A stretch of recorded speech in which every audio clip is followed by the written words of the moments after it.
Alors bonsoir et bienvenue au Centre d'Universalité pour cette conférence en compagnie de Daniel Kem. Quelques petites annonces avant de commencer, comme il y a toujours de nouveaux arrivants. Il est de tradition au Centre d'Universalité de vous offrir la première partie de la conférence sur cassette gratuitement à l'achat de votre billet ce soir pour la prochaine conférence de Daniel qui aura lieu vendredi prochain et qui a pour titre La guérison ésotérique. Dans les sessions qui sont offertes par le Centre de l'Universalité, le prochain séminaire sur la conscience nouvelle donné par Daniel aura lieu le 1er et le 2 mars. Il ne reste déjà plus que quelques places. Les personnes intéressées, voyez Mario Gosselin. Dimanche prochain, conférence spéciale, ça s'adresse particulièrement aux gens qui suivent le programme Maître Contrôleur, essentiellement à ces gens-là, c'est à 13 heures. Et le dernier dimanche de ce mois-ci, c'est le symposium. Alors, vous avez eu des pamphlets à l'entrée, sinon procurez-vous-les. Symposium avec un tirage d'une fin de semaine de voile sur le lac Champlain, là, pour 2 personnes. Voilà. Il nous reste donc simplement à vous signaler que la conférence se déroule en 2 temps. Une première partie d'1 heure, une deuxième partie avec la période de questions et entre-temps, une pause de 20-25 minutes. Il nous reste à accueillir maintenant Monsieur Daniel Kemp. Daniel, bonsoir. J'ai hâte de t'entendre, de savoir ce que tu as à nous dire sur le rôle des prophètes, parce que j'ai relu pour la 3e fois ton livre, Il n'y a pas d'autre terre, il n'y a pas d'autres hommes. Et j'ai trouvé que c'était un livre à caractère prophétique. Alors, attention, tu vas mettre les pieds. Alors, peux-tu nous définir d'abord c'est quoi un prophète? Et puis les questions qu'on se posait à table, là, c'était quelle différence il y a entre un prophète et un voyant? Et quelle différence peut y avoir encore entre un voyant et un clairvoyant? Bon, alors, entre un prophète et un voyant, le prophète est une personne qui a une sensibilité suffisamment développée pour pouvoir être manipulée, contrôlée par 2 formes d'énergie, qui, les 2 formes, sont contrôlées par ce que nous appelons l'intelligence supramentale. Le prophète est celui qui aura une vision de ce qu'il devra dire de façon à préparer le chemin à l'accomplissement de quelque chose qui se doit d'être fait. Et le prophète peut aussi être celui qui va annoncer la tangente de l'humanité. Donc, on a 2 formes de prophétie, l'une qui peut être transformée par l'humanité. Souvent, elle va avoir trait à l'Apocalypse ou à une forme d'Apocalypse. Donc c'est une forme d'avertissement, en quelque sorte? De la tangente humaine. Et le même prophète ou un autre prophète peut aussi, lui, annoncer, c'est-à-dire instruire l'humanité pour préparer le terrain à l'instauration de quelque chose de neuf en vue de l'amélioration de l'homme, et ça ne peut pas être changé par l'humanité. Le voyant est une personne qui a une sensibilité, mais qui va être régie par des contextes astraux, des contextes énergétiques beaucoup plus limités, moins puissants, moins grands, donc qui auront moins d'autorité. Et le clairvoyant ou le voyant, c'est un peu la même chose. Évidemment, on pourrait définir les 2 termes de façon assez différente, mais pour la majorité d'entre les personnes qui écoutent, le voyant ou le clairvoyant, on peut les mêler aux mêmes sauces. Le voyant sera celui qui pourra voir des tangentes de l'avenir. Le clairvoyant va voir les tangentes de l'avenir. Il va aussi être capable de voir la psychologie immédiate d'une personne. Donc, il voit clair, c'est-à-dire qu'il voit ce que la personne essaie même de lui cacher. Donc on pourrait dire dès le départ, peut-être dans tes termes à toi, qu'il y a donc 2 sources d'inspiration, une qui serait le plan astral, pour ce qui est des voyants, clairvoyants, et puis une autre qui serait le plan éthérique pour ce qui est des prophètes. Non, le prophète peut aussi être assujetti à un plan astral. Disons qu'on a, comme prophète, on a la personne. D'ailleurs, la prophétie, elle a une raison d'être. On ne fait pas de prophétie.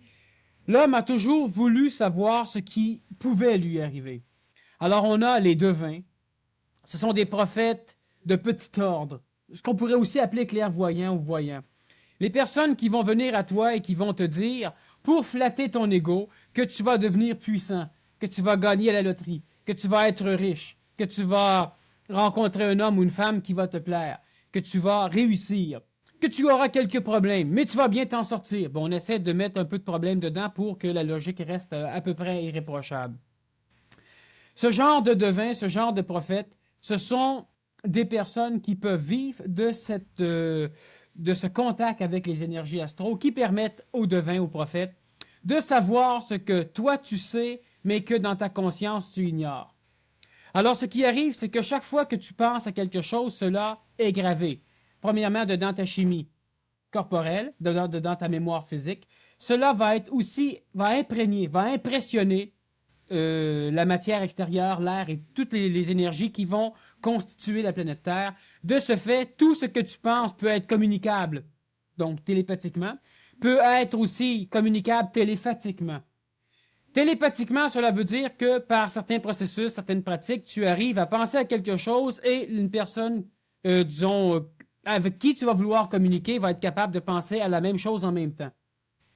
Téléphatiquement, cela veut dire que toi, tu viens me voir et tu me demandes « J'ai un problème, j'aimerais savoir mon avenir. » Alors moi, je suis capable, à ton insu, de lire ce qui est inscrit chez toi.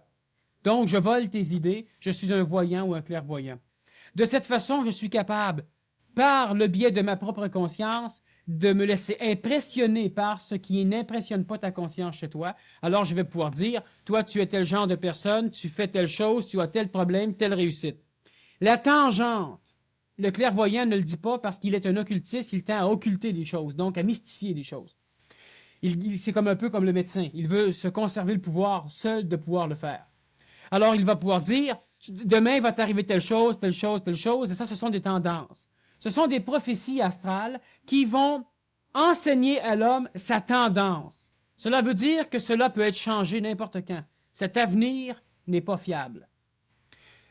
Le prophète, le devin, entre dans une ville et il va être capable de dire « cette ville est maudite » en termes religieux. Cette ville est bénie en termes religieux, c'est-à-dire que la tangente, ce que lui perçoit énergétiquement lorsqu'il pénètre dans la ville, dans la famille, dans un hôpital, quelque part, lorsqu'il pénètre, il perçoit énergétiquement quelque chose et cela impressionne sa conscience. La majorité des prophètes et des devins sont suffisamment matériellement bas en vibration qu'ils ne peuvent pas lucidement, comme l'homme nouveau ou la femme nouvelle vont le faire, être capables d'interpréter ces signes. Alors ils ont besoin de cartes, comme le tarot. Ils ont besoin de radiesthésie, ils ont besoin de thé, ils ont besoin de nuages, ils ont besoin de quelque chose, la cristalloscopie, une boule de cristal, pour pouvoir exprimer, pour pouvoir, disons, raffiner l'impression qu'ils ont de l'énergie qu'ils captent. Le tireur de cartes sort une carte, par exemple la papesse, il regarde la papesse et celle-ci, selon l'impression qu'il perçoit de la personne, va lui suggérer quelque chose. Alors, selon l'affinité qu'il aura à être sensible à l'énergie de la personne, il pourra être motivé par son tarot pour arriver à diagnostiquer relativement bien la psychologie immédiate de la personne. Est-ce que ça sert à quelque chose? Oui, ça fait vivre le cartomancien. Est-ce que c'est utile pour celui qui se fait tirer? Jamais. Est-ce que c'est nuisible? 99,9% des fois, oui. Donc, est-ce qu'on a intérêt à se faire tirer aux cartes? Non. Si on veut faire preuve de charité, on donne 10 $ au tireur de cartes et on s'en va. Bon, sinon on le garde. Mais on ne s'assoit pas pour se faire tirer. Lorsque l'être humain, n'importe qui d'entre les hommes et d'entre les femmes qui sont sur la planète, soit par un contexte biologique, une maladie, une nourriture, une drogue, un jeûne, une purge, un sauna, soit par un contexte psychologique, un traumatisme psychologique, un contact avec une énergie supérieure ou une énergie astralisante, une énergie comme un maître, comme un dieu, une énergie spirituelle. Dans ces contextes, la vibration de la personne peut suffisamment changer pour la mettre en relation avec, donc pour la placer en état de sensibilité, de sensitivité avec des énergies qui sont présentes régulièrement et que l'homme, normalement, va sentir. Prenons l'exemple de l'aura. L'aura, qui est simplement un champ électromagnétique qui est émis par la conductibilité nerveuse à travers les méridiens d'énergie, quelque peu à travers les nerfs. Les personnes vont dire, elle est, par exemple, verte de honte. Le vert a effectivement une relation, le vert va être émis par le corps lorsque, dans la psychologie de la personne, il y a un transfert endocrinien qui transmet au corps l'idée même de la honte. Noir ou rouge de colère. Bon, effectivement, auriquement, on le perçoit. Alors, chaque fois qu'on a dans la tradition orale quelque chose dans le genre, on a une perception intuitive, mais inconsciente d'une énergie. Mais dans le vocabulaire courant, on l'emploie. Alors, la personne va pouvoir rentrer quelque part et elle va dire, c'est drôle, mais j'ai comme une impression, j'ai un mauvais feeling ici. Alors, j'aime autant m'en aller. Et il peut y arriver quelque chose là. Il peut arriver quelque chose dans la maison, dans l'endroit, etc. La personne, elle ne sait pas. Aujourd'hui, l'intellect est suffisamment développé pour nuire à cette intuition, ce qui est en soi bien pour l'homme, parce que ça instaure le doute. Et la prophétie, elle a pour fonction d'instaurer le doute dans l'humanité collective. La prophétie, elle n'est pas là pour instruire l'homme de ce qui va arriver. Il y a deux sortes de prophéties. Il y a la prophétie apocalyptique et la prophétie apothéose. Et les deux se suivent l'une après l'autre. On a toujours le prophète de malheur et ensuite le prophète de la paix. Et il y a une raison logique et évidente, et ça, c'est le rôle de la prophétie. Maintenant, lorsque la personne devient suffisamment sensible, elle se couche ou elle est éveillée et soudain, elle a comme l'impression, on appelle ça un feeling en québécois, elle a l'impression énergétique de quelque chose. Elle voit quelque chose, mais elle ne comprend pas ce qu'elle voit. Parce que ce n'est pas raisonnable, c'est un contact. Lorsque tu sens l'odeur d'une rose, ce n'est pas raisonnable. Tu le sens. Tu ne peux pas l'analyser, tu sens. Or, évidemment, à la longue, par le processus des mots, tu peux arriver à tuer cette odeur pour l'interpréter en mots. Mais ça prend un laps de temps suffisamment long. Lorsque tu as l'impression de quelque chose, la personne, par exemple, elle va se coucher et elle va dire, elle va prendre une plaque d'or. Elle va graver dessus, maudits soient les profanateurs de ma tombe, en cette année de, disons, 1615, pour ne pas trop rapprocher, et on met la date et le jour, par exemple. Et lorsque la personne meurt, elle se fait enterrer avec cette plaque dans sa tombe. Ce qui fait que plusieurs années après, on va se demander si ce bonhomme a réellement existé. Mais il y a une tombe. Alors on va se diriger vers la tombe, un peu chaud, pour pouvoir baisser suffisamment nos énergies, pour ne plus être dirigé par les énergies spirituelles de la place, et on va creuser la tombe pour voir. Et on trouve un squelette, et on voit une plaque d'or, et c'est écrit « Maudits soient les profanateurs de ma tombe en ce... » C'est la date exacte où les gars regardent. Est-ce que ça, c'est déjà arrivé? Ce serait une prophétie drôlement impressionnante. Vous imaginez? Le gars, il dit « Il n'a jamais existé, ce bonhomme-là. » Alors, on va voir, il y a une tombe. Alors, peut-être que la tombe est vide. Alors, on ouvre la tombe, et c'est écrit « Maudits soient les profanateurs de ma tombe en ce 14 février 1986. » Et vous êtes là, puis vous regardez la plaque. Alors, effectivement, les personnages n'ont pas dormi pendant quelques années. Et cet événement est arrivé. Comme tu sais très bien, toi. Oui, Michel de Nostradame ou Nostradamus. Lorsqu'on a déterré sa tombe, il y avait une plaque d'or dans sa tombe que lui avait fait graver qui maudissait les profanateurs de sa tombe, la journée même où on l'a profané. Comment ce personnage arrivait-il à être suffisamment sensible pour entrevoir des lignées temporelles? On a une prophétie immédiate, on a une prophétie qui court à long terme, et on a une prophétie extensive. Le problème, la majorité des prophéties sont extensives, c'est-à-dire qu'ils peuvent arriver, ils peuvent s'étendre dans le temps. Chaque fois qu'une prophétie est extensive, elle est directement générée par l'astral, c'est-à-dire qu'elle exprime la tendance de l'humanité. Si elle exprime la tendance de l'humanité, on ne peut donc pas la dater. Pourquoi? Parce qu'elle peut être changée. L'Apocalypse de Saint Jean, l'Apocalypse de Nostradamus, l'Apocalypse d'Edgar Cayce, l'Apocalypse de Jean 23, et on pourrait en nommer plusieurs, Malachie, ce sont des apocalypses qui enseignent à l'homme la tendance de l'humanité. Jamais Dieu ne vient parler par ses prophètes. Ce sont des prophètes de malheur qui, malgré ce qu'ils viennent instruire, annoncent toujours, après l'Apocalypse, l'apothéose de l'humanité. Et l'homme vit, l'homme prêche, l'homme respire que cet Apocalypse, sans jamais parler de l'apothéose. On a déjà fait un symposium ici, justement. Après les prophètes de malheur, voici les prophètes de la paix. Où on avait 4 conférenciers qui venaient élaborer sur l'apothéose prophétisée par les prophètes d'Apocalypse. La personne qui devient suffisamment sensible, elle entre en contact avec deux choses, avec l'une des deux choses.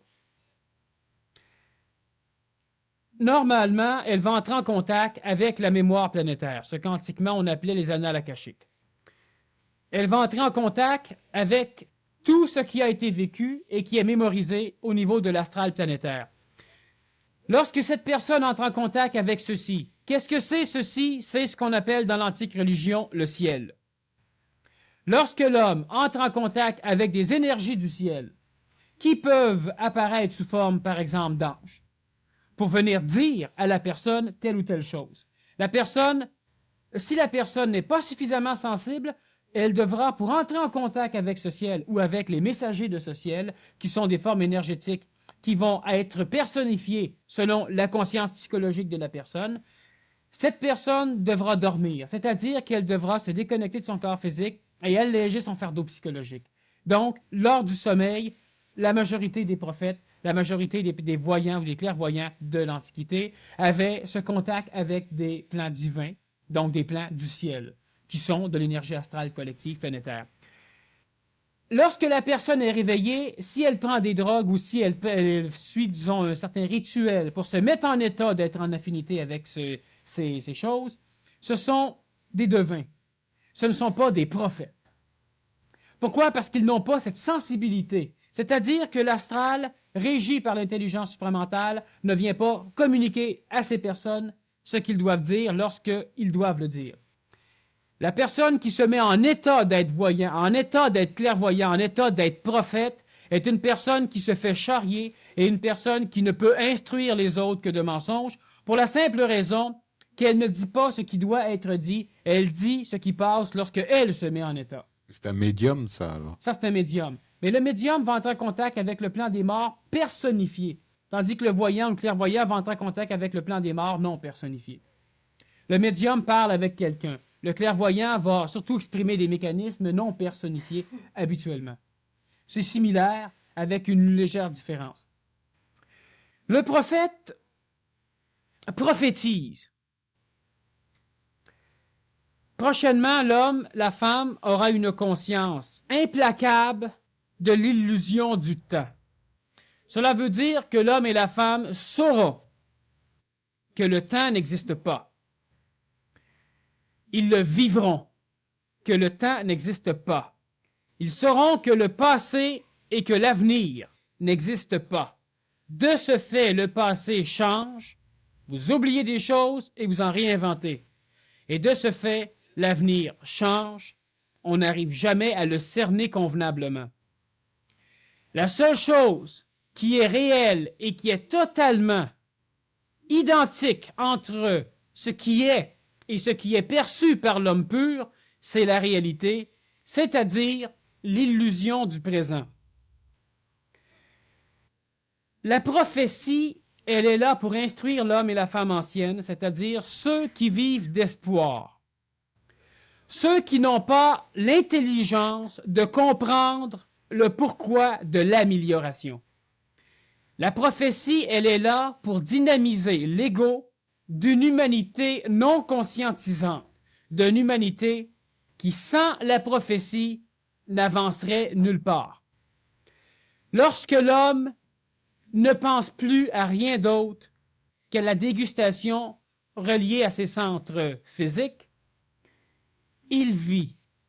Il vit l'amour, il vit la faim, il vit la guerre, il vit le plaisir. Cette humanité, cette race est déchéante. Alors un jour, un homme ou une femme, mais dans l'Antiquité, surtout l'homme, parce que la femme, pendant longtemps, n'avait pas d'âme, supposément, et pendant longtemps, la femme n'était là que pour servir l'homme. Donc, les intelligences ne donnaient pas à une femme le mandat de parler à la population. Ça va changer parce qu'aujourd'hui, la femme, comme l'homme, sont des êtres évolutifs. Et cela est compris par la majorité, du moins dans les pays industrialisés. Un homme se levait dans cette race déchéante et disait « Vous faites à votre guise, et le malheur va tomber sur vous parce que les dieux ou parce que Dieu est en colère. » Alors ce prophète venait annoncer des choses qui était inhérente à la tendance de cette société en décadence. Lorsque l'humanité se drogue, lorsque l'humanité boit et se saoule, lorsque l'humanité se reproduit entre frères et sœurs consanguinement, écologiquement, les cataclysmes s'en viennent. Lorsque l'énergie de l'astral, la mémoire du temps de l'évolution de l'homme, et une mémoire, ce n'est jamais dans le passé, c'est toujours dans le présent. Une mémoire passée, c'est une mémoire oubliée. Dans le présent, on se rappelle du passé. La mémoire est présente. L'astral planétaire, sachant exactement à quel rythme écologique, naturel, les animaux deviennent suffisamment nombreux, alors on pouvait, par l'intermédiaire d'un prophète de malheur, annoncer l'invasion de sauterelles, l'invasion de telle chose, tel genre de maladie. Cela est cyclique.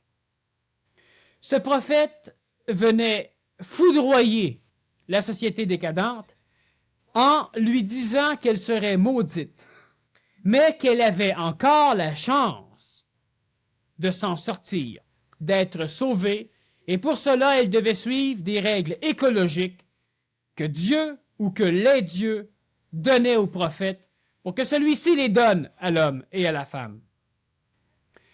La culpabilité germant dans la société, celle-ci changeait de cadre et commençait à appliquer les lois des dieux ou les lois de Dieu. Si l'homme change et si l'homme accepte de vivre les lois de Dieu ou les lois des dieux, alors automatiquement la paix sera sur lui. Alors notre prophète prophétise maintenant l'apothéose. L'ego de l'homme, lorsque l'homme n'a pas l'intelligence de s'améliorer, lorsque l'homme ne voit pas l'intelligence de l'amélioration, lorsque l'homme veut s'améliorer que pour fuir la souffrance, lorsque l'homme et la femme veulent évoluer parce qu'ils sont écœurés de ne rien comprendre, lorsque l'homme et la femme veulent évoluer pour se sécuriser, ils n'ont pas compris l'intelligence de l'amélioration. Ils veulent évoluer parce qu'ils fuient. Et fuyant de partout à la fois, le seul chemin vers lequel ils croient pouvoir fuir, c'est le chemin de l'évolution. Ce n'est pas une raison intelligente, c'est une raison d'homme ancien, une raison presque animale. Je vais vers le bien parce que je suis écœuré du mal, mais je ne vais pas vers le bien parce que je comprends l'intelligence d'aller vers le bien. Je cesse de polluer parce que je suis écœuré de me promener avec un masque à gaz. Lorsque l'air sera pur, le masque à gaz disparaîtra et la pollution recommencera parce que l'homme n'a pas compris l'intelligence de l'air pur. Étant donné que l'homme évolue et que la femme évolue pour fuir la souffrance, évoluant, il règle le problème de la souffrance. Réglant le problème de cette souffrance, il cesse leur évolution. Une autre souffrance apparaît et l'homme recommence à fuir vers l'évolution. Lorsque l'homme et la femme comprennent l'intelligence de l'amélioration, ils s'améliorent ou évoluent constamment. Ils ne peuvent plus être attrapés par la souffrance, la peur et tout ce genre de mécanismes qui permettent aux prophètes de pouvoir exister. Lorsque dans l'ego satisfait, inconscient de l'amélioration et inconscient de sa propre décadence, naît la peur apocalyptique, la peur d'un prophète, la peur d'être maudit, la peur d'aller en enfer, la peur de la destruction, la peur de la mort, la peur d'avoir manqué la seule possibilité de salut, la peur d'avoir manqué son coup. Lorsque cela est instruit dans l'ego d'une humanité évoluante, automatiquement, elle a cette culpabilité qui fait qu'elle remet tout ce qu'elle fait en question. Elle ne pourra vivre longtemps parce que chaque chose qu'elle fait, elle y apportera le doute, elle ne sait pas où s'en aller. Alors on instaure chez elle automatiquement la prophétie d'apothéose, instruisant par là même à l'ego l'un des chemins qu'il peut prendre pour s'en sortir. Faites ceci et vous serez récompensés. Faites cela et vous serez punis. Tel est le rôle des prophètes. Lorsque l'homme devient suffisamment intelligent et lorsque la femme devient suffisamment intelligente, elle n'a plus besoin d'apocalypse ou d'apothéose. Deux formes de prophétie majeures. Celle qui instruit de la tendance de l'homme. Celle qui permet l'instauration d'un chemin. Deux formes de prophétie. Lorsque, énergétiquement, un homme, une femme, devient suffisamment sensible à l'évolution d'une collectivité, il peut percevoir la tendance, la probabilité d'accomplissement futur de cette société. Et c'est toujours apocalyptique. Prenons Montréal. Une personne qui a la sensibilité d'entrer en vibration avec tout ce qui est généré au plan montréalais. Il perçoit le viol, le meurtre, le vol, les grèves exploitant les patrons, les grèves exploitant la société, les mécanismes de marasme. Il voit, il perçoit ces énergies et il annonce sur Montréal que Montréal est maudit. Mais les dieux ne maudissent pas Montréal. Les dieux dans le ciel se foutent royalement de savoir si Montréal va s'en sortir ou non. Les dieux dans le ciel ont besoin de l'homme, que l'homme évolue, que l'homme évolue. Ils ont besoin de l'expression humaine. Ils ont besoin de rassembler des fidèles, de façon à ce que les fidèles émettent un flot d'énergie suffisamment puissant pour permettre aux dieux d'être. Petit détour sur ce mécanisme divin. Le Dieu, on pourrait nommer plusieurs noms. Prenons un dieu romain. Le dieu Butor. Ça peut faire rire un peu en français. Ce dieu qui avait une tête humaine et un immense corps d'animaux torréfiés, ce dieu dirigeait la Rome, avec évidemment la Louve. Et lorsque on a amené un autre dieu, le dieu chrétien, tous les Romains assujettis au dieu Butor, qui ont daigné douter du dieu Butor, en subissaient le maléfice. Certains étaient foudroyés, certains étaient malades, certains mouraient d'accidents, certains avaient des cauchemars incroyables. Alors ils revenaient au dieu Butor, sachant que la solution, que le salut était entre les pattes, pour dire, vu que c'était un dieu animal, du dieu Butor. Lorsque des millions de Romains priaient ensemble le dieu Butor, ils énergisaient suffisamment ce dieu pour donner une puissance à ce dieu.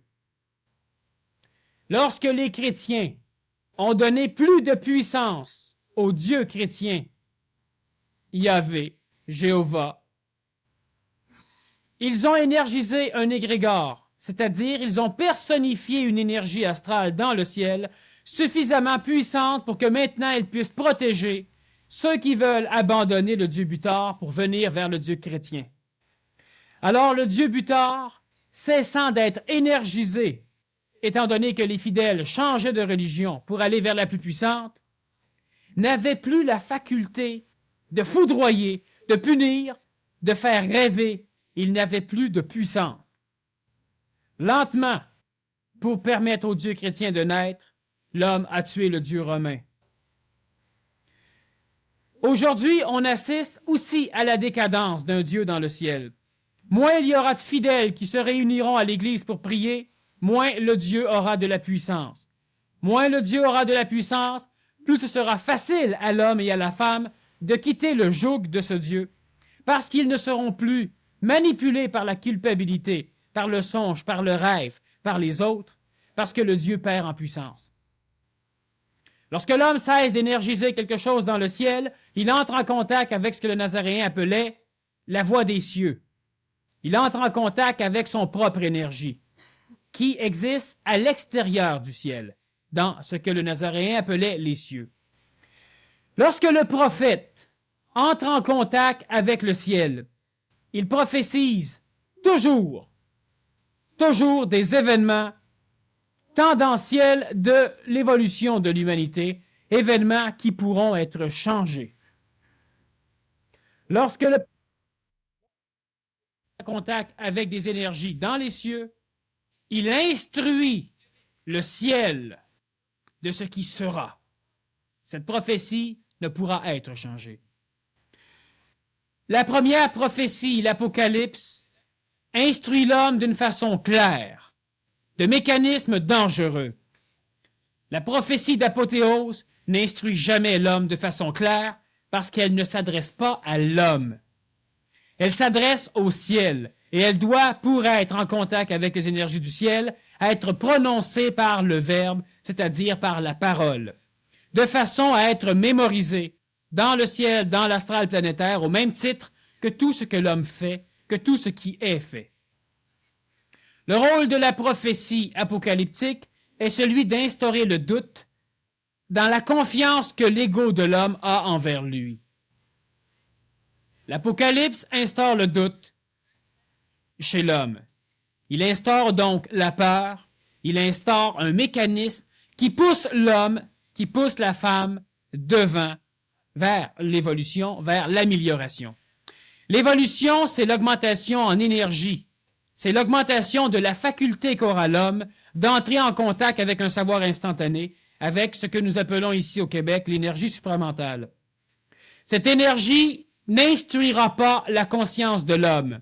Cette énergie est suffisamment intelligente, orchestrée, harmonisée, pour ne pas se refléter dans la conscience psychologique de l'homme. Cela veut dire que celui qui se conscientise n'aura pas nécessairement les réponses à ses questions. Par contre, ces questions disparaîtront. Ce qui est totalement différent de l'évolution psychologique de l'âme, de l'évolution psychologique de l'ego, qui cherche à avoir une réponse avec laquelle il pourra jouer. Une réponse qui pourra le faire jouir. Une réponse qui pourra le rassurer. L'énergie supramentale ne rassure pas, elle transforme. L'évolution par le biais du ciel rassure, donne de l'espoir, élimine la peur, mais ne règle pas le problème. Le prophète a un rôle important. Le premier, instaurer le doute. Le deuxième prophète, instruire la psychologie collective de l'homme qu'une chose impossible dans la conscience de l'homme va venir, sera possible. Est-ce que la paix sur la terre est possible? Tous diront non. Alors on a besoin d'un prophète qui viendra dire que la paix sera, qu'un grand monarque viendra et qu'il instaurera la paix à l'échelle de la planète et que tous en entendront parler. Oui, parce que si on ne dit pas à l'homme que la paix peut venir, l'homme ne se dirigera jamais vers la paix, parce que l'homme n'y croit pas. Par contre, l'homme se sentant bien où il est, on doit le maudire pour le réveiller. Alors on dit à l'homme, ta puissance industrielle est belle, mais Dieu t'a déjà maudit. Alors l'homme doute. Les bases psychologiques, spirituelles, sécurisantes de l'homme vacillent. Et l'homme se demande, que dois-je faire? Quelle que soit la réponse, automatiquement l'homme fait. Le rôle des prophètes, le rôle de la prophétie est de deux ordres. Instruire l'homme de son penchant. Présentement, l'instruction du penchant de l'homme est la guerre mondiale, la guerre nucléaire, l'apocalypse. Ce qui sera, guerre ou pas guerre, est prophétisé par ceux qui sont en relation vibratoire, colorée par l'astral, avec les plans énergétiques supramentales, c'est-à-dire ce sont les prophètes de l'apothéose, ceux qui vont dire « Foutez-vous de la guerre, foutez-vous de l'apocalypse. Ceux qui voudront la vivre se paieront bien le luxe de la vivre. » Ça ne regarde pas toute l'humanité. Celui qui tend à s'améliorer, celui qui conçoit l'intelligence de l'amélioration, celui qui comprend l'intelligence de l'écologie sociale, celui qui comprend l'intelligence, celui-là vivra la paix. Et pour parfaire l'ego, celui-là sera celui qui recueillera les survivants de l'Apocalypse pour les diriger vers la paix. La prophétie, elle brasse l'homme pour le pousser en avant, et la deuxième prophétie prépare l'homme à vivre. Je dis souvent que l'homme un jour sera heureux, qu'il le veuille ou non. Et c'est ce que la prophétie d'Apothéose vient donner. Lorsque moi je dis qu'un jour, au Québec, l'intelligence dominera, que l'homme, que la femme seront capables de s'aimer sans entrave, sans lien. Alors on me dit, ben voyons donc, ça n'arrivera jamais, ça. Regarde aujourd'hui, ouvre-toi les yeux, ça se peut pas. Je ne dis pas que ça se fait, je dis que ça va se faire. Mais l'homme, la femme ne veulent pas que ça se fasse, au nom du fait que présentement, ça se fait pas. Ça, c'est l'orgueil. Ça peut pas se faire. Étant donné que je suis parfait et que je ne le fais pas, je serai parfait dans 10 ans et je ne le ferai pas plus. Ça, c'est l'ego, c'est l'orgueil. Alors, lorsque je dis que l'homme le fera, c'est un peu une prophétie d'apothéose. Qu'est-ce que je fais? Je sème, je prépare un chemin. Je dis à l'humanité que telle chose est possible. Alors, lentement, pour fuir l'Apocalypse, l'homme acceptera la paix.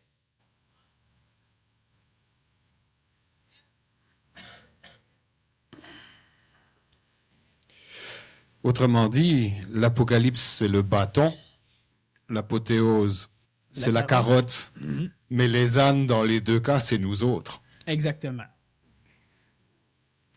L'énergie supramentale, c'est le bonhomme qui tient le bâton. Le bâton frappe la tête de l'âne et il tient la carotte en avant. L'âne a peur du bâton, se dirige vers la carotte. Et au fur et à mesure que l'âne recherche la carotte, il ne peut pas la trouver. Parce qu'il voit toujours la carotte plus loin. Mais il avance. Dans ce qui est des cataclysmes, des fléaux, de ce que l'on appelle généralement la vengeance divine, là, est-ce que ces cataclysmes-là sont bien d'origine divine ou est-ce que ce n'est pas simplement une loi de cause à effet où le résultat des actes de l'homme, en fait, il récolte ce qu'il a semé? Quand tu parlais des éléments qui se déchaînent, etc. Bon, premièrement, ça n'a aucune cause divine dans le sens où on parle d'être intelligent. D'ailleurs, il n'y a pas d'être intelligent, il y a des énergies intelligentes, mais elles ne sont pas personnifiées, limitées dans une forme d'être humain ou d'apparence particulière. Il n'y a rien d'intelligent qui orchestre convenablement l'Apocalypse, qu'il soit planétaire, c'est-à-dire qu'il soit marémoteur, qu'il soit terrestre, qu'il soit d'épidémie, ou etc. Par contre, ces énergies divines reliées au plan du ciel, donc de l'astral planétaire, ce que l'homme a créé, les dieux qui ont été créés par l'homme à l'image et à la ressemblance de l'homme, ces dieux vont être capables effectivement de jouer un rôle dans l'Apocalypse, comme ils pourront aussi jouer un rôle dans l'apothéose. Maintenant, il ne faut pas comprendre qu'un dieu maudisse l'homme. L'homme se maudit lui-même et cela lui suffit. Chaque fois que l'homme s'arrange pour pouvoir exprimer quelque chose, je disais dernièrement que l'homme, pour clarifier, parce que longtemps on a dit que l'homme aimait souffrir. Plus clairement, l'homme aime quelque chose. Et cette chose lui amène la souffrance. Alors l'homme n'aime pas souffrir. Mais l'homme aime tout ce qui le fait souffrir. Alors automatiquement, si on parle de loi d'action-réaction, tout ce que l'homme attire à lui tient avec la souffrance. Vous aimez quelque chose et cette chose est énergisée par la souffrance. Ce qui fait que lorsque l'homme aime, l'homme automatiquement souffre. La loi de cause et d'effet n'est pas régie par une intelligence qui est là à surveiller avec une loupe, à prendre des notes et à rétribuer. Lorsque l'homme pollue, il s'empoisonne. Lorsque l'homme oublie d'instruire toutes les couches de la société, il crée des handicaps sociaux, il crée des empoisonneurs de médicaments, il crée des meurtriers, il crée des violeurs, il crée des enleveurs, il crée des voleurs, il crée des protestants, il crée des personnes qui vont bénéficier de tout ce que la société donne sans jamais rien donner. Il crée des contextes qui font que lentement, il se maudit lui-même. Alors, il n'y a pas de vengeance divine. Lorsque dans l'antique religion, on dit que le Christ va revenir, le Christ, il faut bien comprendre que c'est l'énergie christique qui un jour a habité Jéhoshua ben Joseph, Jésus, et cette énergie, qui est l'énergie supramentale, va revenir d'une façon massive dans un temps relativement proche, et c'est ce retour du Christ. Mais il ne reviendra pas avec un bonhomme. Ce ne sera pas un bonhomme qui va revenir parce qu'on va le mettre en prison tout de suite. Bon. Alors, il faut comprendre qu'on n'a pas de punition infligée par un Dieu particulier. C'est l'homme lui-même qui se manipule lui-même. J'ai déjà dit que l'homme était manipulé, mais le comble du désastre, c'est qu'il n'y a pas de manipulateur. Alors, c'est un peu ce qui va aussi amener l'homme vers l'Apocalypse. C'est-à-dire que la peur de la guerre crée la guerre. Mais est-ce que la guerre était là? Non. Alors, un peuple a peur de l'autre peuple, ce peuple a peur de l'autre peuple. Le plus pissou va lancer la guerre. Parce que l'homme détruit ce qui lui fait peur.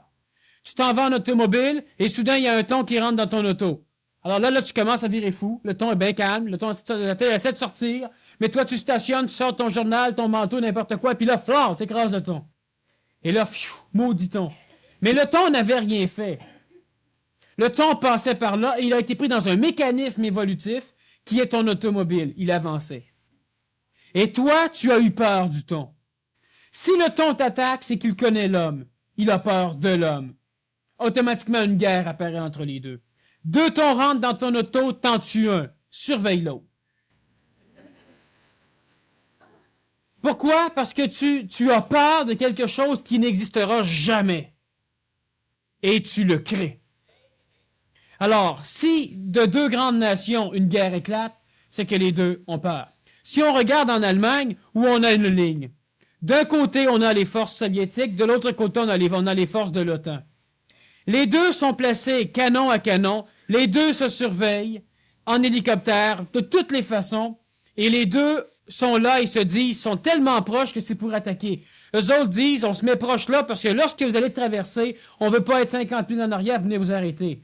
C'est vous qui êtes proches et c'est vous qui allez attaquer. Mais eux autres disent la même chose. Et le gros handicap de l'humanité, qui a une tendance apocalyptique, c'est que les deux sont convaincus que l'autre veut attaquer.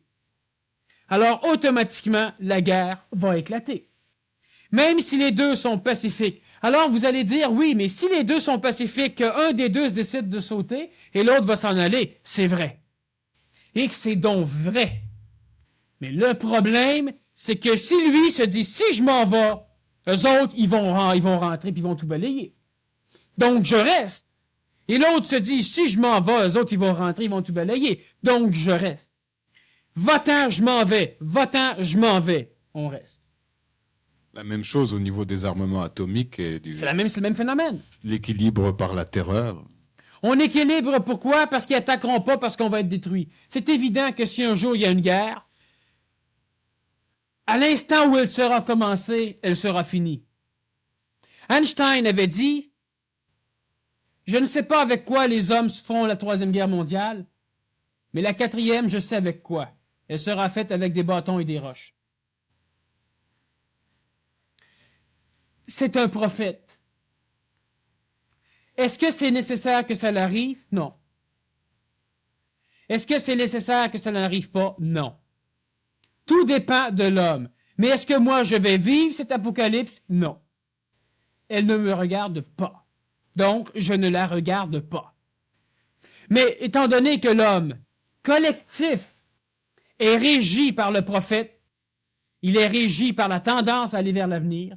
On regarde, par exemple, l'homme transitif, la femme transitive, l'homme nouveau, la femme nouvelle. On en connaît certains. L'avenir, il ne s'en fout pas. L'avenir, il l'envisage. Mais l'homme ancien et la femme ancienne n'envisagent pas l'avenir. Ils la craignent. Ce qui est totalement différent. Tu peux mettre de l'argent de côté pour ton avenir, mais pas pour te sécuriser face à ton avenir. C'est parce que tu as un projet. Et si ça n'aboutit pas, tu t'en fous. Tandis que l'homme ancien, lui, crée l'espoir du projet pour essayer de se rassurer au niveau de son avenir. Ce qui est totalement débile. Tu places de l'argent en banque, et cet argent-là, ce sont les journées de ta vie. Parce que tu travailles comme un défoncé pour mettre de l'argent en banque pour plus tard. Et 45 ans après, l'argent que tu as mis en banque, ça a été les 45 ans de ta vie. Tu viens pour aller en banque, tu ramasses du papier, mais tu n'as plus ta vie. Alors, on ne peut pas mettre du temps en banque. Qu'on le place au niveau monétaire non plus. L'argent, c'est une énergie. Il faut que ça circule. Elle sert instantanément, immédiatement. On en accumule un peu pour des projets futurs, c'est-à-dire qu'on prend... L'argent, c'est un ressort. Alors, lorsqu'on met de l'argent en banque, on tend le ressort. Mais il ne faut pas qu'on soit rendu suffisamment faible pour que le ressort nous décapite lorsqu'il va partir. Et ça va servir rien qu'à notre enterrement. Le ressort, on le place, puis à un moment donné, il nous permet de se lancer plus haut. On fait un projet, on se lance dans quelque chose. L'homme qui ne vit que d'idées apocalyptiques, on a des films, regardez les films de guerre qu'on a. On a soit ceux du passé, soit ceux au niveau galactique, donc ceux qui ne sont jamais arrivés, et ceux de l'avenir. On a peur à un point tel de notre avenir qu'on ne veut même plus en parler. Et lorsque moi je parle d'un avenir plus pacifique, on me prend pour un imbécile. Soit parce que c'est évident que l'humanité s'en va vers un apocalypse, soit parce que présentement on ne le fait pas, donc on ne le fera jamais. Ce qui est complètement stupide en soi. Avant on ne volait pas, maintenant on vole. Bon, alors aujourd'hui je ne le fais pas, un jour je le ferai. Si un jour je ne le fais pas, ça change quoi? Le temps qu'on aura mis à s'améliorer, on fera quelque chose. Le temps qu'on est là à attendre que les autres viennent s'occuper de notre sort par un apocalypse, on n'empêche rien. Celui qui milite pour la paix milite pour la guerre, parce qu'il est régi par l'apocalypse. Et celui qui oublie tout milite pour l'apocalypse, aussi pour la guerre, parce qu'il est aussi régi par l'apocalypse. Celui qui comprend l'intelligence de l'amélioration se fout de la guerre, se fout de la paix. Il s'améliore. Bon, si on prend le point de vue des sectes millénaristes, là, ou des sectes, ce qu'on appelle eschatologiques, là, qui parlent ou qui prêchent continuellement ou qui annoncent la fin du monde, tels les témoins de Jéhovah, et puis de nombreux autres encore, est-ce que cette façon de continuellement annoncer la fin du monde, c'est pas une façon, en fait, de l'attirer, de la provoquer? Maintenant, quel est ton concept à toi de fin du monde? Est-ce que ça peut exister, une fin du monde? Non, on peut parler de la fin du monde, puis parler de mon concept, c'est compliqué, il faudrait que je m'en crée un. Puis après ça, je pourrais t'en parler, après ça, je pourrais le démolir, m'en faire un autre, t'en reparler. Je peux parler des concepts de la fin du monde de tout le monde, mais du mien, difficilement. Bon, alors prenons-le autrement. Ceux qui sont pessimistes vont parler de destruction, et ceux qui sont optimistes de régénération. C'est évident qu'on s'en va vers la fin d'un monde. Ça va de soi. On a déjà vécu plusieurs fins de monde et on s'en va encore une fois vers la fin d'un monde. Donc c'est une régénération, c'est pas une destruction dans ce sens. À toute fin, aube nouvelle recommence, avait dit Michel. C'est vrai. C'est-à-dire que l'homme ancien meurt. L'homme ancien meurt lentement, c'est-à-dire que dans l'homme ancien naît l'homme nouveau. Dans la femme ancienne naît la femme nouvelle. Dans l'enfant ancien naît l'enfant nouveau. Est-ce qu'il y aura un apocalypse? Oui. Il y aura un apocalypse et l'apocalypse est déjà commencé. Il est commencé psychologiquement dans tous ceux qui en ont peur et qui n'en vivent plus. Il est commencé psychologiquement dans ceux qui sont en transmutation vers l'homme nouveau, ceux qui se sentent mal, ceux qui se sentent obligés d'aller fêter la Saint-Valentin, par exemple, et quand ça ne vibre plus du tout. Ceux qui vont fêter Noël et qui sortent de là épuisés et qui sentent qu'ils maudiraient tout.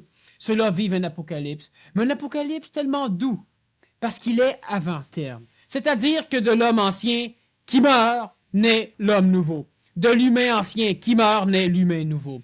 Et tous ceux qui vont se refuser à naître d'une façon nouvelle, dans une conscience nouvelle, une conscience individuelle, où ils pourront se prendre en main, ces personnes devront aussi mourir. C'est-à-dire que, veut pas, vers le temps qui s'en vient, l'homme, la femme ancienne et l'enfant ancien vont disparaître pour laisser la place à l'homme, à la femme et à l'enfant nouveau.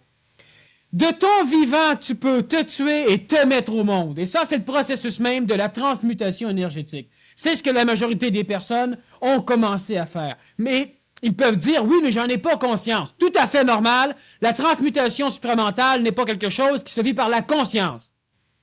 Lorsque cela est fait, pour vous donner un coup de pouce, vous allez avoir des réponses conscientisées pour instruire vos égos, de façon à ce que ceux-ci vous laissent aller. Mais pas plus. L'ego ne jouira pas de la mutation supramentale. Vous allez vous libérer de vos problèmes. Vous allez vous libérer de vos maladies. Vous allez vous libérer de vos fatigues. Mais l'ego ne le saura pas. Alors cet apocalypse, il est commencé, c'est-à-dire la fin des mondes est commencée. Et de quelle façon l'homme, la femme et l'enfant nouveau, à l'échelle planétaire, vont-ils être capables de sortir un matin de chez eux et de ne pas avoir ce qui s'en vient? C'est-à-dire que présentement, l'homme et la femme et l'enfant nouveau doivent automatiquement, et ça vient frapper l'ego pacifique de l'homme ancien, l'être nouveau sera un combattant. C'est-à-dire qu'il sera un bonhomme, une bonne femme et un enfant qui saura se battre. L'homme nouveau, la femme nouvelle, c'est un combattant nouveau. C'est un combattant. Pourquoi? Parce que à travers l'homme ancien, qui va refuser la naissance de l'homme nouveau, chez lui comme à l'extérieur, parce qu'il faut bien comprendre que si chez vous quelque chose tend à vouloir monter, vous luttez, parce que ça fait peur à l'ego. Mais lorsque vous le voyez apparaître dans vos enfants ou à l'extérieur, l'homme ancien a ceci de réel, c'est qu'il ne peut pas voir un miroir dans lequel il se voit. Alors, il détruit le miroir. Donc, l'homme nouveau, la femme nouvelle, l'enfant nouveau et les enfants nouveaux pourront en parler longuement de quelle façon ils se font détruire par la collectivité ancienne. L'homme, la femme, l'enfant nouveau sera un combattant. Mais il doit arriver un jour où l'enfant, l'homme, la femme sortant à l'extérieur n'a pas besoin de se servir de son énergie de façon à diagnostiquer l'entourage pour pouvoir se préserver son intégralité corporelle. Présentement, tu sors, tu te fais attaquer, tu dois régler le problème. Et ça, c'est de la non-violence. L'homme nouveau, l'enfant nouveau, la femme nouvelle sont des êtres non-violents. La non-violence, c'est l'économie d'énergie. Je te lance un verre d'eau, tu te lèves, tu me tapes dessus, tu es violent. Parce que tu gaspilles plus d'énergie à te lever et à venir me frapper qu'à t'essuyer. Je te lance le verre au complet, je t'en lance un deuxième, je te lance la table, je te lance la chaise, je te tape avec le micro. T'es un imbécile. C'est-à-dire que t'es violent. Pourquoi? Parce que ça va nous prendre plus d'énergie à te restaurer que ça en aurait pris à m'assommer. Donc, t'es un violent. La non-violence, c'est l'écologie, c'est-à-dire l'économie d'énergie. Tu te promènes quelque part, un bonhomme veut t'attaquer, tu l'assommes, il tombe à terre, c'est parfait, c'est réglé. Le bonhomme vient pour t'attaquer, tu jases avec, tu le convaincs, c'est une économie d'énergie. Et il y a une technique particulière, l'homme, la femme, l'enfant vont apprendre à être des combattants. Combattre ne veut pas dire qu'avec l'homme, mais ça veut dire aussi avec l'homme. Ça veut dire que lorsque tu as une tempête de neige et que tu es mal pris, tu peux combattre. Tu survis. Ton char est pris dans la neige, tu es capable de t'en sortir, c'est une lutte. Il y a un orage, il y a une panne de courant, il y a n'importe quoi. L'homme ancien est un être qui a perdu l'idée même du combat pour la survie. Il s'en remet à l'extérieur. C'est l'apanage de la collectivité. Ne fais rien. Si un jour tu mords, on te mouchera. Si quelqu'un t'attaque, crie fort, on te vend un petit cornet. Puis là, la police vient t'aider. Ou ben non, elle vient te ramasser. Un ou l'autre. Bon. Tu n'as pas besoin. Alors on va dire, les femmes, venez, on va vous montrer 3-4 coups cochons qui vont éliminer les agresseurs immédiatement. Mais la femme, psychologiquement, n'est pas une combattante. Alors, une personne approche, bonjour madame, j'aimerais savoir quelle rue, paf! Parce qu'elle pensait qu'elle se faisait attaquer, le gars voulait savoir quelle rue prendre pour aller gagner l'autoroute métropolitaine. Bon. On en arrive à un stress, à une schizophrénie collective, où on bannit complètement le combat au nom de la paix parce qu'on est tellement devenu violent. L'homme qui a peur, on revient. L'homme, la femme qui a peur est un être violent. Le combattant n'a pas peur. Il ne peut plus être violent. Le ton rentre chez vous, t'ouvres la fenêtre, t'attends qu'il sorte. T'es pas violent. Pourquoi? Parce que tu sais comment t'en débarrasser. Tu te promènes dans la rue, tu es non violent. Énergétiquement, tu es en paix avec toi-même parce que tu sais que si quelqu'un t'agresse, que si quelque chose tombe d'un édifice, n'importe quoi, toi, tu vas être en vie après. Mais tu as pratiqué, tu as entraîné chez toi, tu as instruit, pratiqué ton ego de cette survie, de cette confiance en la vie, ce que l'homme n'a plus. L'homme a confiance en les autres, que les autres doivent venir lui sauver la vie. Et ça, c'est une absurdité encore collective. Alors, lorsque l'homme nouveau, lorsque l'enfant nouveau, lorsque la femme nouvelle vont naître à l'intérieur des êtres anciens, ils vont être capables de vivre. Et ils ne partiront pas. Prenons l'exemple. J'ai rencontré, à un moment donné, à Racine, près de Valcourt, des personnages qui fuyaient à Shefferville. Parce qu'en 84, la guerre nucléaire commençait, et vu que Shefferville était une ville fantôme ou presque, on l'abandonnait, les maisons, on pouvait en ramasser, on pouvait les acheter pour pas cher. Je sais pas si vous savez où ce que c'est Shefferville, mais on peut chasser l'ours polaire dans ces coins-là. Bon. Mais plus souvent qu'autrement, on est chassé par l'ours polaire. Bon. Alors, eux s'en allaient là, avec leurs enfants, tout ça, et ils voulaient cultiver. Alors, ils ont quelques semaines par année pour cultiver. Encore, quand le climat est bon. Ils sont partis dans une région très nordique où ils n'ont rien. Alors, ils ont des manteaux de fourrure, ils ont des haches, ils vont vivre un peu comme les anciens colons. Qu'est-ce qu'ils font? Ils puient. Et ils vont se dégrader. Tandis que s'ils seraient partis avec une haute technologie, dans une latitude adéquate, l'Apocalypse ne les aurait pas touchés autant. Surtout pas celle de 84 d'ailleurs. Et de temps en temps, je me plais à penser à ces mecs. Combien d'enfants sont morts? Combien d'adultes et de femmes sont morts? Oh, les enfants, ça peut être des avortements, ça peut être des fausses couches, ça peut être aussi des accidents. Il fait froid là-bas. Ils n'ont plus rien. Ils savent plus. J'ai un de mes jeunes, à un moment donné, qui m'avait dit ça, il avait rêvé à ça, lui. C'est qu'on avait beaucoup d'hommes anciens, de femmes anciennes, d'enfants anciens qui fuyaient dans le bois parce qu'on avait entendu parler que la guerre mondiale commençait aux nouvelles. Alors, ils se sauvent, le pelle, le pioche, le sac, le tente. Et le malheur, évidemment, c'est que l'apocalypse va recommencer en plein hiver. Vous savez bien que ça ne commencera pas en plein été. Bon, évidemment, c'est plus compliqué de sacrer son camp l'hiver, de vivre l'hiver, fait froid, on n'a rien à manger. Ça commence l'hiver, ça commence pas l'été. Bon, alors, ils étaient partis. Ils ont réussi, la majorité, la moitié sont morts. L'autre moitié a réussi à survivre pendant 15 ans dans le bois. Et un jour, ils se sont dit, mon jeune avait 12 ou 13 ans quand il arrivait ça. Un jour, ils se sont dit, on va sortir pour voir maintenant si on peut, dans les décombres de l'ancienne civilisation, recommencer à recréer. Alors, ils sont sortis du bois pour découvrir que la guerre n'avait jamais eu lieu et que la paix avait été instaurée 2 mois après leur fuite et que tout allait bien, tout était impeccable, que la science avait avancé, que tout allait à merveille. Ça prend généralement un prophète pour emmener du monde comme ça. Oui, exactement. Et ces prophètes, il va en avoir plein. Quand on parle des prophètes qui vont venir, ce sont tous des prophètes, non pas d'apothéose, d'apocalypse. Lorsqu'un prophète vient et qu'il annonce l'apocalypse, il est régi par les plans astraux, c'est-à-dire par les plans de notre astral planétaire, par le plan collectif. Lorsqu'un être vient et dit « Ne faites plus rien, asseyez-vous, Dieu va venir vous sauver », ou encore « Mick Machin Chouette qui va venir dans sa soucoupe volante va venir vous sauver », c'est aussi un prophète de malheur. Parce que l'homme qui reste assis là où une bombe explose, il reste assis puis il reste là longtemps. Bon, celui qui se sauve inutilement, il ne sait pas où aller non plus. Alors, il y a plusieurs mécanismes qui font que l'homme a tellement peur qu'il peut cristalliser dans l'avenir ce genre de choses. Mais ça, c'est pas grave. Parce que de toute façon, que l'homme le veuille ou non, il sera heureux. Pour que l'homme soit heureux, l'homme ancien, la femme ancienne, l'enfant ancien doivent disparaître. Cela veut-il dire qu'ils doivent mourir par une guerre? Non. Ils doivent se mettre au monde eux-mêmes de leur vivant. La prophétie vient dire ceci. Elle vient dire, regardez, vous allez vous mettre au monde après vous être entretués. C'est la tendance de l'humanité, où elle pourra, par la souffrance impeccable, apprendre la paix.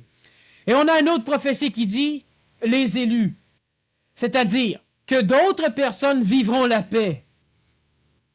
Et c'est à l'homme de choisir entre l'apocalypse ou entre la paix. Mais cette paix, elle ne peut pas être générée par le contexte psychologique. Cette paix, elle ne peut être générée que par l'intelligence de la paix. Prenons l'exemple.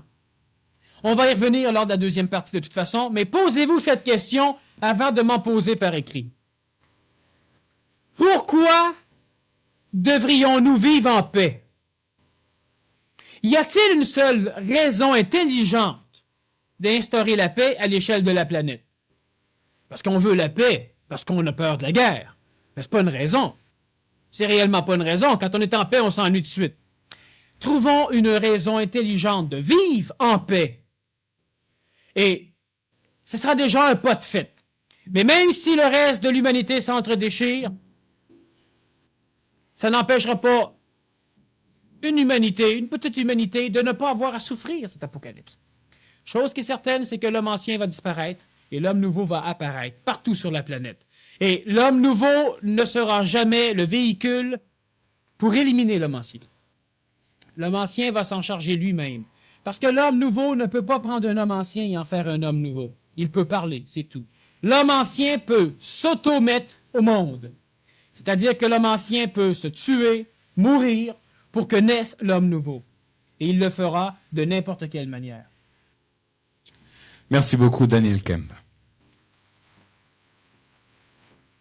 On me signale à l'instant